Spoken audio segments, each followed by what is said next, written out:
కీలకమైనటువంటి ఒక విమర్శ కేజ్రీవాల్ పైన చేస్తున్నప్పుడు, కేజ్రీవాల్ అద్దాల మేడ శీష్ మహల్ కట్టుకొని ఉన్నాడని అని మోడీ ప్రధానమంత్రి విమర్శ చేస్తున్నప్పుడు, నేను దేశంలో 3 కోట్ల ఇల్లు కట్టాను, ఇంకొక 2 కోట్ల ఇల్లు కట్టడానికి నేను చేస్తున్నాను అని అంత ప్రతిష్టాత్మకంగా ప్రకటన చేస్తున్నప్పుడు ఆ చిత్తశుద్ధి బడ్జెట్లో కనపడాలి. బడ్జెట్లో కనపడాలంటే ఆ పథకానికి బడ్జెట్లో నిధులు కేటాయించాలి. లాస్ట్ బడ్జెట్లో ఎట్లున్నాయో ఈ బడ్జెట్లో కూడా అంతే.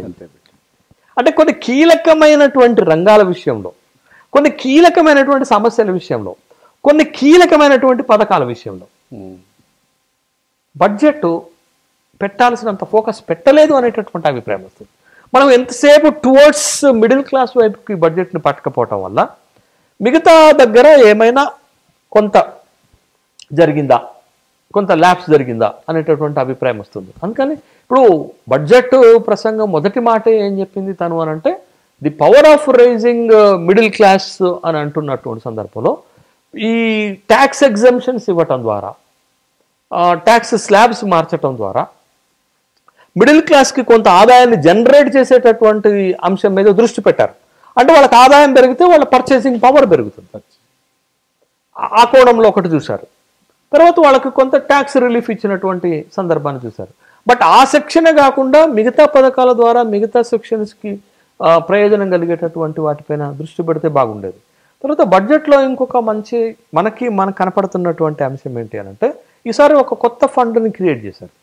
మీకు అర్బన్ డెవలప్మెంట్ మీద కూడా మోడీ ప్రభుత్వం వచ్చిన తర్వాత ఎక్కువ ఫోకస్ పెడుతున్నారు సందర్భాన్ని. దీంట్లో కూడా ఏం చేశారంటే ఈసారి ఒక కొత్త ఫండ్ని పట్టుకొని వచ్చారు. ఇప్పుడు అర్బన్ని ఒక గ్రోత్ సెంటర్స్గా భావిస్తున్న సందర్భంలో ఈసారి తీసుకొచ్చింది ఏంటంటే అర్బన్ ఛాలెంజ్ ఫండ్. 1,00,000 కోట్ల రూపాయలు పట్టుకోవచ్చు. 1,00,000 కోట్ల రూపాయలతోటి దీన్ని పట్టుకొని వచ్చారు.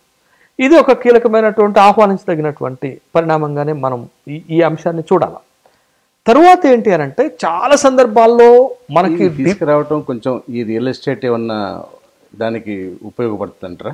ఈ 1,00,000 రూపాయల 1,00,000 కోట్లు 1,00,000 కోట్లు అర్బన్ డెవలప్మెంట్ మీద పెడతారు. ఇప్పుడు అంటే ఇప్పుడు మీకు స్మార్ట్ సిటీకి ప్రకటన చేశారు. ఆ స్మార్ట్ సిటీకి మ్యాచింగ్ గ్రాంట్ ఇచ్చేటటువంటి విషయాల్లో, తర్వాత కొన్ని అర్బన్ సెంటర్స్లో కొన్ని ప్రోగ్రామ్స్ పెడుతున్నారు. ఉదాహరణకు మీకు మన తెలంగాణ రాష్ట్రానికి వచ్చేసరికి మీకు మెట్రో ఇస్తారండి.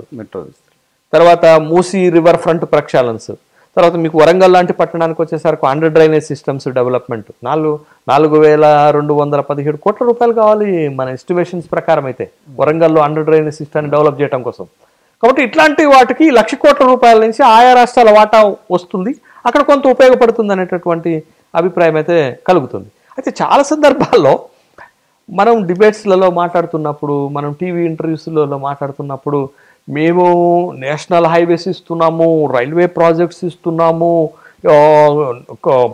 పారిశ్రామిక కారిడార్లు తీసుకొస్తున్నాము అని చాలా గొప్పగా భారతీయ జనతా పార్టీకి సంబంధించినటువంటి వాళ్ళు చెప్తుంటారు. నిజమే, లాస్ట్ బడ్జెట్లో మీరు ఇన్ఫ్రాస్ట్రక్చర్ డెవలప్మెంట్ కంటే క్యాపిటల్ ఇన్వెస్ట్మెంట్ కింద 11,00,000 కోట్ల రూపాయలు పెట్టారు. 11,00,000 కోట్ల రూపాయలు అంటే ఏంటండి?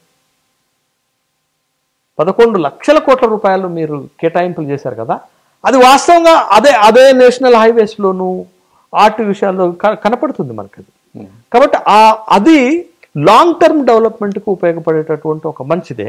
బట్ ఈ బడ్జెట్లో కూడా ఈసారి క్యాపిటల్ ఇన్వెస్ట్మెంట్ కింద 10,00,000 కోట్ల రూపాయలు కేటాయించినటువంటి సందర్భం అంటే కొంత అక్కడ తగ్గించారు.